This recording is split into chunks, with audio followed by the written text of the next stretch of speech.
Nous ne pouvons contenir cette passion irrésistible et nous explorons chaque recoin de notre être dans une danse passionnée. En entrant dans la pièce pleine de monde, j'ai remarqué en arrière-plan une petite silhouette délicate, dont la beauté était soulignée par du maquillage et des faux cils, peut-être un peu exagérés. Ce sont des choses à la mode, pensais-je, lorsque nos regards se sont croisés, elle m'a fait un beau sourire que j'ai essayé de lui rendre. L'orchestre s'est mis à jouer et de loin, lui faisant signe, je l'ai invitée à danser, ce qu'elle a accepté en attendant mon arrivée debout. Une fois au centre de la pièce, brisant la glace, je lui demandai. « Nous sommes-nous déjà rencontrés quelque part ?»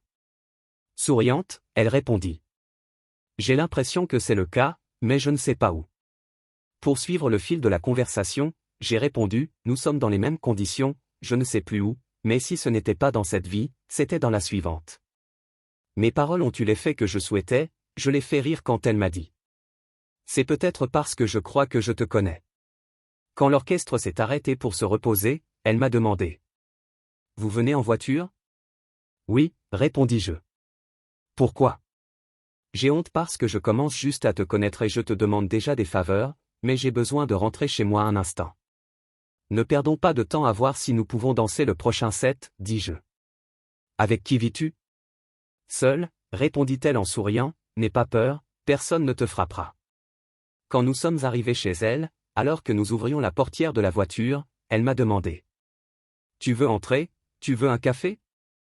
Sans répondre, je l'ai suivie, mais à aucun moment je n'ai été intéressé par le café, ni réalisé ce qu'elle avait fait de sa maison, je savais juste que nous étions la seule.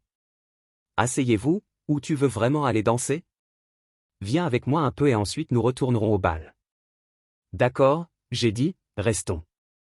Veux-tu me donner le café que tu m'as offert ? En riant, elle dit. Je n'ai pas de café, mais je peux te donner autre chose qui te plaira. Je t'ai fait venir parce que je ressens vraiment la même chose que tu me l'as dit, que nous nous connaissons depuis toujours. Et assise sur mes genoux, elle a commencé à m'embrasser. À ce moment-là, j'ai eu l'impression que nous étions deux âmes destinées à se rencontrer dans ce vaste univers, nos cœurs se reconnaissaient.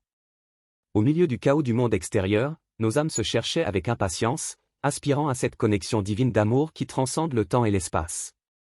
C'était comme si nos destins étaient liés depuis des temps immémoriaux, et cette rencontre fortuite n'était qu'une pièce supplémentaire dans le puzzle du destin. Ainsi, nos corps, mus par la force irrésistible de la passion, se cherchaient avec une urgence débridée. Chaque contact, chaque caresse était une expression de cette passion ardente qui brûlait en nous, une flamme qui ne pouvait être contenue. Dans ces moments d'extase, nous ne faisions qu'un, plonger dans un torrent de sensations qui nous transportait au-delà du temps et de la raison. Trouver cette union, cette connexion profonde dans l'amour et la passion, c'était comme découvrir une oasis au milieu du désert, un refuge où l'on pouvait être complètement soi-même, sans peur ni inhibition. C'est dans ces moments d'intimité partagée que nous avons découvert la véritable essence de notre être et nous sommes plongés dans la pure beauté de la connexion humaine. Ainsi, tandis que nos âmes recherchaient cette connexion divine que nous appelons l'amour, nos corps cherchaient à s'épanouir dans une passion débridée, l'extase et quels que soient les autres adjectifs que les poètes pourraient donner à un moment comme celui-ci. Ensemble, nous explorons les limites du désir et de l'abandon, trouvant l'un dans l'autre un reflet de notre propre âme et une source inépuisable d'amour et de gratification.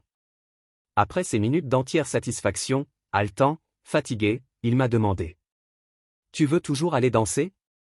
J'ai répondu d'une voix brisée. « Peut-être la semaine prochaine, parce que cette semaine je n'ai même pas l'intention de quitter la maison et je me souviens que c'est encore vendredi, » tendit-il joyeusement la main et dit. « Accord. » Si vous avez aimé la vidéo, pensez à laisser un like et à vous abonner. Cela nous aiderait beaucoup. Et vous ? Quelle est votre histoire ?